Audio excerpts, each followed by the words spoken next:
ਅੱਜ ਦੀਆਂ ਖਬਰਾਂ ਵੱਲ ਚੱਲੀਏ ਤੇ ਪ੍ਰੈਜ਼ੀਡੈਂਟ ਡੋਨਲਡ ਟਰੰਪ ਹੋਣੀ ਤੇਹਰਾਨ ਦੇ ਵਿੱਚ ਤੇਹਰਾਨ ਦੇ ਲੜਾਈ ਲੱਗੀ ਹੋਈ ਆ ਤੇ ਚਾਈਨਾ ਦੇ ਵਿੱਚ ਜਿਹੜੇ ਆ ਉਹ ਪਹੁੰਚ ਰਹੇ ਹੈਗੇ ਆ।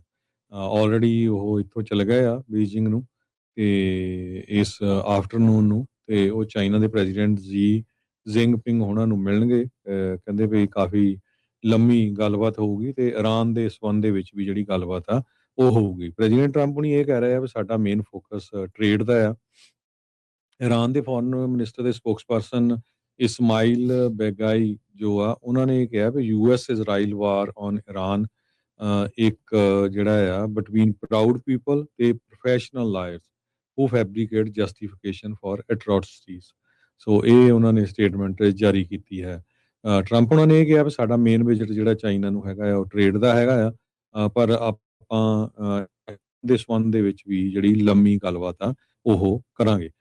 ਜੀ ਜਿੰਗਪਿੰਗ ਨੂੰ ਟਰੰਪ ਹੁਣੀ ਆਪਣਾ ਫਰੈਂਡ ਮੰਨਦੇ ਆ।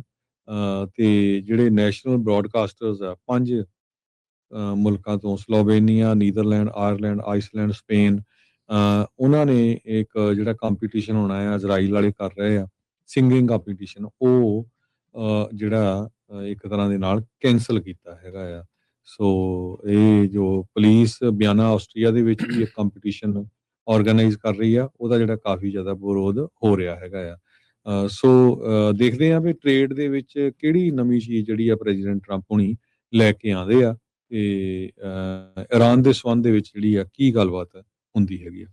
ਜੀ ਟਰੰਪ ਹੁਣੇ ਇਕੱਲੇ ਨਹੀਂ ਜਾ ਰਹੇ, ਨਾਲ ਮੁਲਕ ਦੇ ਟੌਪ ਦੇ ਜਿਹੜੇ ਵੱਡੇ ਵੱਡੀਆਂ ਕੰਪਨੀਆਂ ਦੇ ਜਿਹੜੇ CEO ਆ ਉਹ ਵੀ ਇਸ ਡੈਲੀਗੇਸ਼ਨ ਦਾ ਹਿੱਸਾ ਜਿਹੜੇ ਹੋਣਗੇ, ਜਿਸ ਦੇ ਵਿੱਚ ਟੈਸਲਾ ਦਾ CEO ਮਸਕ, ਐਪਲ ਦਾ ਟਿਮ ਕੁੱਕ, ਬਲੈਕ ਰੌਕ ਦਾ ਲੈਰੀ ਫਿੰਕ, ਬੋਇੰਗ ਦਾ ਕੈਲੀ ਓਟਬਰਗ, ਇਸ ਤੋਂ ਇਲਾਵਾ ਐਗਜ਼ੈਕਟਿਵ ਮੈਟਾ ਦੇ ਉਹ ਇਹ Micron technology, Qualcomm, GE aerospace, Blackstone, Citigroup, Goldman Sachs, Coherent, ਅਲੂਮਨੀਆ, Mastercard, Visa, so Cisco, Nvidia ਨੂੰ ਨਹੀਂ ਜਿਹੜਾ ਉਹ ਕਹਿੰਦੇ ਵੀ ਉਹਨਾਂ ਨੇ ਸੱਦਿਆ ਹੈਗਾ।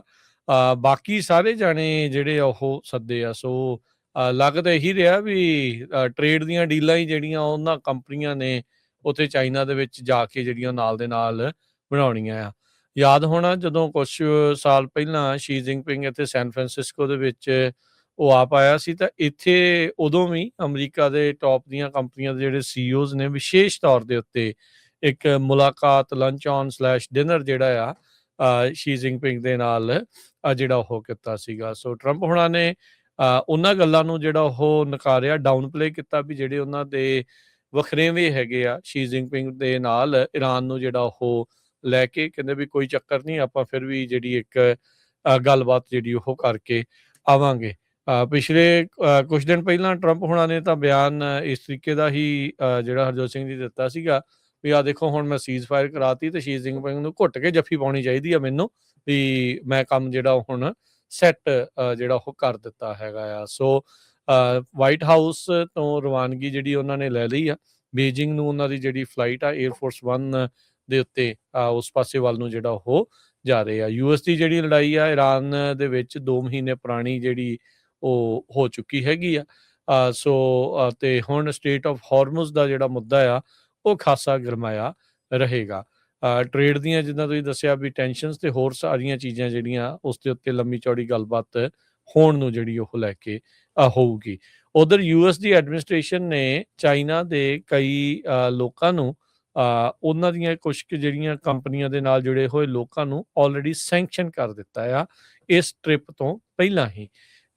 ਉਹ ਜਿਹੜਾ ਬੀਜਿੰਗ ਆ ਉਹ ਬਾਰ-ਬਾਰ ਪਬਲਿਕਲੀ ਕਹਿ ਰਿਹਾ ਵੀ ਲੜਾਈ ਬੰਦ ਹੋਣੀ ਚਾਹੀਦੀ ਆ ਤੇ ਡਿਪਲੋਮੈਟਿਕ ਸੀਨਸ ਦੇ ਉੱਤੇ ਜਿਹੜੀ ਗੱਲਬਾਤ ਆ ਉਹ ਹੋਣੀ ਚਾਹੀਦੀ ਹੈ, ਜਿਸ ਦੇ ਵਿੱਚ ਪਾਕਿਸਤਾਨ ਬ੍ਰੋਕਰ ਦੀ ਭੂਮਿਕਾ ਜਿਹੜਾ ਲਗਾਤਾਰ ਨਿਭਾ ਰਿਹਾ ਹੈਗਾ ਆ। ਸੋ ਹੁਣ ਦੇਖਦੇ ਆ ਅੱਗੇ ਕੀ ਬਣਦਾ, ਪਰ ਕਹਿ ਸਕਦੇ ਵੀ ਦੁਨੀਆ ਦੇ ਲਈ ਇਹ ਬੜੀ ਇੱਕ ਅਹਿਮ ਵਾਰਤਾ ਹੋਣ ਜਾ ਰਹੀ ਆ ਟਰੰਪ ਤੇ ਸ਼ੀ ਜਿੰਗਪਿੰਗ ਦੀ। ਸੋ ਉਸ ਦੇ ਵਿੱਚੋਂ ਕੀ ਨਿਕਲ ਕੇ ਆਉਂਦਾ ਤੇ ਕੀ ਦੁਨੀਆ ਦੇ ਲਈ ਪੋਜ਼ਿਟਿਵ ਹੋਊਗਾ, ਉਸ ਦੇ ਬਾਰੇ ਜਿਹੜਾ ਉਹ ਸਭ ਨੂੰ ਧਿਆਨ ਰਹੇਗਾ।